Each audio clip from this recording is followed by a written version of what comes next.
ಕುಟುಂಬದ ಭವಿಷ್ಯಕ್ಕೆ ಸುರಕ್ಷಿತ ಹೂಡಿಕೆ ಹುಡುಕ್ತಾ ಇದ್ದೀರಾ? ಮೈಸೂರು ರೋಡ್ ಸಮೀಪದಲ್ಲಿರುವ ಗ್ರೀನ್ ಮೈಲ್ಸ್ಗೆ ನಿಮ್ಮನ್ನ ಆತ್ಮೀಯವಾಗಿ ಸ್ವಾಗತಿಸ್ತೇವೆ. 3.5 acre gated community, tree park, children's play park, underground drainage ಮತ್ತು ಅಂಡರ್ಗ್ರೌಂಡ್ ಎಲೆಕ್ಟ್ರಿಸಿಟಿ ವ್ಯವಸ್ಥೆಯೊಂದಿಗೆ ಪ್ರತಿಯೊಂದು ಸೌಲಭ್ಯ ಇಲ್ಲಿ ಲಭ್ಯ. PMRDA ಅಪ್ರೂವ್ಡ್ ಖಾತಾ ಪ್ಲಾಟ್ಗಳು ಕೇವಲ 3,499 ರೂಪಾಯಿ ಪರ್ ಸ್ಕ್ವೇರ್ ಫೀಟ್. ನಿಮ್ಮ ಕನಸಿನ ಜಾಗವನ್ನ ಇಂದೇ ಆಯ್ಕೆ ಮಾಡಿ. ಹೆಚ್ಚಿನ ಮಾಹಿತಿಗಾಗಿ ಸಂಪರ್ಕಿಸಿ ಸಪ್ತಸೂರ್ಯ ರಿಯಾಲಿಟೀಸ್. ರಾಯಚೂರು ಜಿಲ್ಲೆಯ ಮಾನ್ವಿ ತಾಲೂಕಿನ ವಕ್ರಾಣಿ ಗ್ರಾಮದಲ್ಲಿ ನಡೆದಿದೆ ಎನ್ನಲಾದ ದಲಿತ ಯುವತಿಯ ಮೇಲೆ ಅತ್ಯಾಚಾರ ಕೊಲೆ ಪ್ರಕರಣವನ್ನು ಖಂಡಿಸಿ ಜಸ್ಟಿಸ್ ಫಾರ್ ಅಶ್ವಿನಿ ಹೆಸರಿನಲ್ಲಿ ಪ್ರಗತಿಪರ, ದಲಿತ ಪರ ಎಡಪಕ್ಷಗಳು, ಮಹಿಳಾ ಸಂಘಟನೆಗಳು, ಜಾತ್ಯತೀತ ಸಮಾನ ಮನಸ್ಕರ ಹಾಗೂ ವಿವಿಧ ಸಂಘಟನೆಗಳ ನೇತೃತ್ವದಲ್ಲಿ ನಾಗರಿಕರು, ಮಹಿಳೆಯರು ಕ್ಯಾಂಡಲ್ ಮಾರ್ಚ್ ನಡೆಸಿದರು. ನಗರದ ತೀನ್ ಕಂದಿಲ್ ವೃತ್ತದಲ್ಲಿ ಮೇಣದ ಬತ್ತಿ ಹಿಡಿದು ಯುವತಿಗಾಗಿ ಶಾಂತಿ ಕೋರಿದರು. ಅಶ್ವಿನಿ ಸಾವು ಭೀಕರವಾಗಿದ್ದು ನಾಗರಿಕ ಸಮಾಜ ತಲೆ ತಗ್ಗಿಸುವಂತಾಗಿದೆ. ಸರ್ಕಾರ ಕುಟುಂಬಕ್ಕೆ ಕೇವಲ ಪರಿಹಾರ ನೀಡಿ ಕೈ ತೊಳೆದುಕೊಳ್ಳದೆ ನಿಷ್ಪಕ್ಷಪಾತ ತನಿಖೆ ನಡೆಸಿ ಆರೋಪಿಗಳಿಗೆ ಕಠಿಣ ಶಿಕ್ಷೆ ವಿಧಿಸಬೇಕು ಎಂದು ಆಗ್ರಹಿಸಿದರು.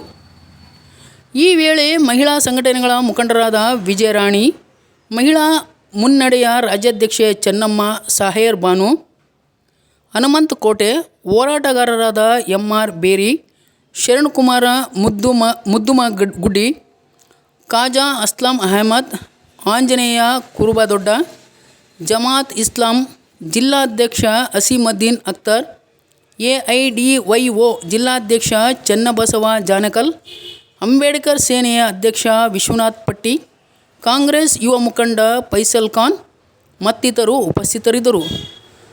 ವರದಿಗಾರರು ಗಾರಲದಿನ್ನಿ ವೀರನಗೌಡ. ದಾರುಣ ಘಟನೆಗಳನ್ನು ನಾವು ಇಲ್ಲಿ ಕಾಣ್ತಾ ಇದ್ದೀವಿ ಮತ್ತು ಅದನ್ನು ನಾವು ಇವತ್ತು ವಿರೋಧಿಸ್ತಾ ಇದ್ದೀವಿ ಕೂಡ. ಏನು ಲಿಂಗಸೂರಲ್ಲಿ ಕಡಕಲ್ ಗ್ರಾಮದಲ್ಲಿ ರಾಣೆಮ್ಮನವರು ಅಂತಕ್ಕಂಥ ಮಹಿಳೆ ಮತ್ತು ನಮ್ಮ ಸಹೋದರಿ ಇನ್ನೂ ಓದ್ತಾ ಇದ್ರು ವಿದ್ಯಾರ್ಥಿನಿ. ಅಂತ ಒಂದು ವಿದ್ಯಾರ್ಥಿನ ಇವತ್ತೇನು ಕೊಲೆಗಡಕರು ತಮ್ಮ ಒಂದು ಕಾಮ ತೀರ್ಸ್ಕೊಳಕ್ಕೆ ಆಕೆನ ಕೊಲೆ ಮಾಡಿ ಬಾವಿಯಲ್ಲಿ ಬಿಸಾಕ್ತಾರ. ಯಾಕಪ್ಪ ಇಷ್ಟೆಲ್ಲ ದಿನೇ ಈ ಘಟನೆಗಳು ನಡೀತಾವಂದ್ರೆ ನಮ್ಮ ರಾಜ್ಯದಲ್ಲಿ ಕಾನೂನು ಸಡಿಲಿಕೆ ಬಹಳ ಇದೆ. ಅದನ್ನ ನಾವು ತೀವ್ರವಾಗಿ ಖಂಡಿಸ್ತಾ ಇದ್ದೀವಿ. ಮಾನ್ಯ ಗೃಹ ಸಚಿವರೇ, ನೀವು ಕೂಡ ಇವತ್ತಿನ ದಿನ ದಲಿತರಿದ್ದೀರಿ, ಮಂತ್ರಿ ಇದ್ದೀರಿ, ನಿಮಗೆ ಎಲ್ಲಾ ರೀತಿಯಲ್ಲೂ ಕೂಡ ಕಣ್ಣಿಗೆ ಕಾಣ್ತಿದೆ. ಏನ್ ನಡೀತಾ ಇದೆ ಸಮಾಜದಲ್ಲಿ ಅಂತ ಕಣ್ಣಿಗೆ ಕಂಡ್ರು ಕೂಡ ಕಾಣದೇ ಇರೋ ತರ, ಏನೂ ಆಗಿಲ್ಲ ಅನ್ನೋ ತರ ನೀವು ಒಂದು ನಿಮ್ಮ ಪ್ರವೃತ್ತಿಯನ್ನ ತೋರಿಸ್ತಾ ಇದ್ದೀರಾ. ನಾವು ಇದನ್ನ ಖಂಡನೆ ಮಾಡ್ತಾ ಇದ್ದೀವಿ. ಮುಂದಿನ ದಿನಮಾನಗಳಲ್ಲಿ ನಮ್ಮ ಹೋರಾಟಗಳು ಜಿಲ್ಲೆಯಾದಂತ ರಾಜ್ಯಾದ್ಯಂತ ನಿರಂತರವಾಗಿ ನಡೀತಾವ. ಈ ಕೊಲೆ ಮಾಡ್ತಿರತಕ್ಕಂತ ಆರೋಪಿಗಳೇನಿದ್ದಾರೆ, ವಕ್ರಾಣಿ ಗ್ರಾಮದ ಆರೋಪಿಗಳನ್ನು ಈಗಾಗಲೇ ಬಂಧಿಸಿದ್ದಾರೆ ನಮ್ಮ ಪೊಲೀಸ್ ಇಲಾಖೆಯವರು. ಆದ್ರೂ ಕೂಡ ನಾವು ಇಲ್ಲಿ ರಾಜ್ಯ ಸರ್ಕಾರಕ್ಕೆ ಒತ್ತಾಯ ಮಾಡ್ತಾ ಇದೀವಿ, ದಯವಿಟ್ಟು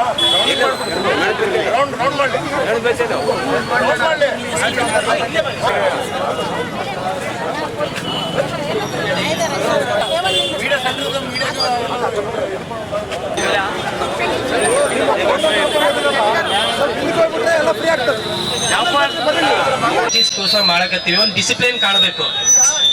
ನಮ್ಮ ಮೋಟಿವ್ ಏನಿದೆ ಅದು ಮುಖ್ಯ. ನಡೀತಾವೆ ಅಂತೇಳಿ ನಾವು ನೋಡ್ತಾ ಇದ್ವಿ.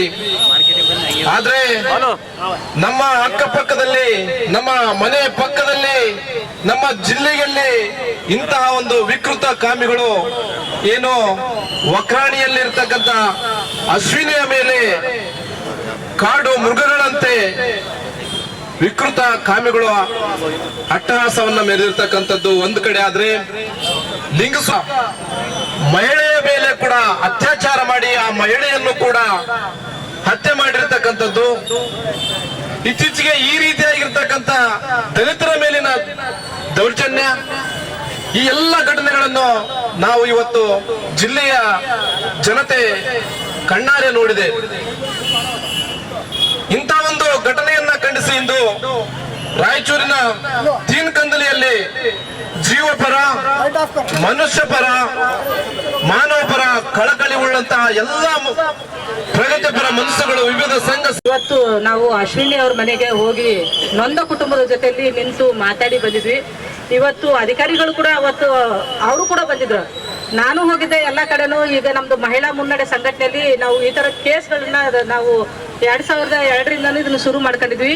ಈ ತರ ಅತ್ಯಾಚಾರ ಕೊಲೆಗಳಾಗಿರುವಂತ ವಿಚಾರಗಳಲ್ಲಿ ನಾವು ಫ್ಯಾಕ್ಟ್ ಪೆಂಡಿಂಗ್ ಎಲ್ಲ ಮಾಡಿ ಮತ್ತೆ ನಿವೃತ್ತ ಜಡ್ಜ್ಗಳನ್ನ ಕರೆಸಿ ಅದನ್ನ ಪಬ್ಲಿಕ್ ಹಿಯರಿಂಗ್ ಕೂಡ ನಾವು ಮಾಡ್ತಾ ಇದ್ದೀವಿ. ಇವತ್ತು ನಾವೆಲ್ಲ ಕಡೆ ಹೋದಾಗ ನೋಡಿದಾಗ ಅಧಿಕಾರಿಗಳು ಬರ್ತಿದ್ರು, ಅಂದ್ರೆ ಲೋಕಲ್ MLA ಗಳು ಅವರೆಲ್ಲ ಬರ್ತಿದ್ರು. ಬಂದ್ರು 2 ನಿಮಿಷ ಮಾತಾಡಿದ್ರು, ಒಂದು ಚೆಕ್ ಕೊಟ್ಬಿಟ್ಟು ನಿಮ್ ಜೊತೆ ನಾವಿರ್ತೀವಿ ಅಂತ ಹೋಗ್ತಿದ್ರು. ಇವತ್ತು ಬಂದಿದ್ರು ಅಧಿಕಾರಿಗಳು, ನಾವು ಅವ್ರ ಜೊತೆ ಅವ್ರು ಇದ್ರೆ ನಮ್ಗೆ ಮಾತಾಡಕ್ ಆಗಲ್ಲ ಅಂತೇಳಿ ನಾವು ಹೊರಗಡೆ ನಿಂತ್ಕೊಂಡಿದ್ವಿ. ಒಂದೂವರೆ ಗಂಟೆ ಅಧಿಕಾರಿಗಳ ಜೊತೆ ನಿಂತ್ಕೊಂಡು ಮಾತಾಡಿದ್ದಾರೆ. ಅದಕ್ಕೆ ನಾವು ಸ್ವಾಗತನ ಮಾಡ್ಬೇಕು. ಯಾಕಂದ್ರೆ ಯಾವತ್ತು ಕೂಡ ಬಂದು MLA ಗಳು ಅಷ್ಟೊತ್ತು ನಿಂತ್ಕೊಂಡು ಮಾತಾಡೋದಿಲ್ಲ. ನಾನು ಅದನ್ನೇ ಅಂದೆ ಅವತ್ತು ಊರವ್ರಿಗೆ, ಇಲ್ಲಿ ನಮ್ಮ ಅಕ್ಕ ಒಬ್ರು ಜೊತೆಗಿದ್ರು, ಇವರು ಬಂದಿದ್ರು, ಹೇಳಿದೆ ಇಷ್ಟೊತ್ತು ಯಾರು ಮಾತಾಡೋದಿಲ್ಲ, ನಿಂತ್ಕೊಂಡು ಬಂದು 5 ನಿಮಿಷ ನಿಂತು ಚೆಕ್ ಒಂದು ತಂದು ಕೊಟ್ಟು ಹೋಗ್ತಾರೆ, ಪರವಾಗಿಲ್ಲ ಅಂತ ನಾನು ಮಾತಾಡ್ತಾ ಇದ್ದೆ. ಇವತ್ತು ಅವರು ಮನೆಗ ಒಂದು ಹುಡುಗರು ಇದಾರೆ, 2 ಸಂಬಂಧರಿದ್ದಾರೆ, ಇವಳು ಒಬ್ಳೆ ಮಗಳು, ಅವ್ರಿಗೊಂದು ಉದ್ಯೋಗ ಕೊಡ್ಬೇಕು ಅನ್ನೋದನ್ನು ಕೂಡ ಮಾತಾಡಿದೆ. ಮತ್ತೊಂದು 5 ಎಕರೆ ಜಮೀನು ಕೊಡ್ಬೇಕು ಅನ್ನೋದನ್ನು ಕೂಡ ಸರ್ಕಾರ ಮುಂದ್ಗಡೆ ಡಿಮ್ಯಾಂಡ್ ಇಟ್ಟಿದೆ. ಅವರು ನಾವು ಖಂಡಿತ ನೊಂದ ಕುಟುಂಬದ ಜೊತೆಗೆ ಇರ್ತೀವಿ ಅಂತೇಳಿ ಮತ್ತೆ ಒಂದು 6 ತಿಂಗಳು ರೇಷನ್ ಕೂಡ ಕೊಡ್ತೀನಿ ಅಂದ್ರು. ಇದ್ರ ಜೊತೆಗೆ ಇದು ಅಲ್ದೇನೆ ನಾವು ಸರ್ಕಾರಕ್ಕೆ ಇನ್ನೂ ಡಿಮ್ಯಾಂಡ್ ಇಡ್ತೀವಿ. ಇವತ್ತು ಬಿಲ್ಕಿಸ್ ಬಾನುಗೆ ಆದ ಗತಿ ಇದೆಯಲ್ವಾ, ಅವಾಗನೇ ಸರ್ಕಾರ ಸೀರಿಯಸ್ ಆಗಿ ಕ್ರಮ ಆರೋಪಿಗಳ ಮೇಲೆ ತಗೊಂಡಿದ್ರೆ ಇವತ್ತು ಇಷ್ಟು ದೂರ ಇಷ್ಟುವರೆಗೆ ನಮ್ಮ ಮನೆಯೊಳವರೆಗೆ ಇವತ್ತು ಬರ್ತಿರ್ಲಿಲ್ಲ. ಇದು ನಮ್ಮ ದುರ್ದೈವ ಬಂಧುಗಳೇ. ಈ ಜಿಲ್ಲೆ ಹೋರಾಟದ ಜಿಲ್ಲೆ. ಎಲ್ಲೋ ಉತ್ತರ ಪ್ರದೇಶ, ಮಧ್ಯಪ್ರದೇಶ ಅಥವಾ ಬೇರೆ ಬೇರೆ ಜಿಲ್ಲೆಗಳಲ್ಲಿ ಅತ್ಯಾಚಾರ ಕೊಲೆಗಳಾದ್ರೆ ಬಹಳ ಕಠಿಣವಾಗಿ ಮತ್ತು ಅದನ್ನ ವ್ಯತಿರೇಕವಾಗಿ ಇರೋದು ಜಿಲ್ಲೆ ನಮ್ಮ ರಾಯಚೂರು ಜಿಲ್ಲೆ. ಇಂತಹ ಜಿಲ್ಲೆಯಲ್ಲಿ ಇಂಥ ಅಮಾನುಷವಾದಂತ ಘಟನೆ ಆಗಿರೋದು ದುರ್ದೈವ ನಮ್ಮೆಲ್ಲರದು. ಹಂಗಾಗಿ ನಾನು ಜಾಸ್ತಿ ಮಾತಾಡಕ್ ಹೋಗಂಗಿಲ್ಲ. ರಾಜ್ಯ ಸರ್ಕಾರ ಆಗಿರ್ಲಿ, ಅದು ಜಿಲ್ಲಾ ಪೊಲೀಸ್ ಇಲಾಖೆ ಆಗಿರ್ಲಿ, ಏನು ಆರೋಪಿಗಳು ಇವತ್ತು ಬಂಧಿಸಿದಿರಿ, ಅವ್ರು ಕೂಡ ಒಪ್ಕೊಂಡಿದ್ದಾರೆ. ಇಂತಹ ಘಟನೆ ರಾಯಚೂರು ಜಿಲ್ಲೆಯಲ್ಲ ಯಾವುದೇ ಜಿಲ್ಲೆಯಲ್ಲಿ ಆಗ್ಬಾರ್ದು ಅಂತಂದ್ರೆ ಅಂತ ಆರೋಪಿಗಳನ್ನ ಕೂಡಲೇ ಗುಂಡಿಕ್ಕುವಂತ ಕೆಲಸ ಮಾಡಬೇಕಾಗಿತ್ತು. ಗುಂಡಿಕ್ಕುವಂತ ಕೆಲಸ ಮಾಡಿದ್ರೆ ಇಂಥ ಘಟನೆಗಳು ಯಾರು ಕೂಡ ಮಾಡ್ಲಿಕ್ಕೆ ಇಚ್ಛೆ ಪಡ್ತಿರ್ಲಿಲ್ಲ, ಆಗ್ಲಿಕ್ಕೆ ಕೂಡ ಆಗಂಗಿಲ್ಲ. ಹಂಗಾಗಿ ರಾಜ್ಯ ಸರ್ಕಾರಕ್ಕೆ ಮತ್ತು ಜಿಲ್ಲಾ ಪೊಲೀಸ್ ಇಲಾಖೆಗೆ ನಾವೊಂದು ಬೇಡಿಕೆ ಅಥವಾ ಮನವಿ ಅಥವಾ ಒತ್ತಾಯ ಪಡಿಸೋದೇನಂತಂದ್ರೆ, ಇಂತಹ ಆರೋಪಿಗಳನ್ನು ಕೂಡ ನಾವು ರಕ್ಷಣೆ ಮಾಡೋದು ತಪ್ಪಾಗ್ತದೆ. ಅಂತ ಆರೋಪಿಗಳನ್ನು ಕೂಡಲೇ ಗುಂಡಿಕ್ಕಿ ಈ ಅಶ್ವಿನಿಗೆ ಮತ್ತೆ ರಾಣೆಮ್ಮಿಗೂ ಕೂಡ ಕೂಡಲೇ ನ್ಯಾಯ ಒದಗಿಸ್ಕೊಡ್ಬೇಕಂತ ನಾನು ಈ ಸಂದರ್ಭದಲ್ಲಿ ಏನಿವತ್ತು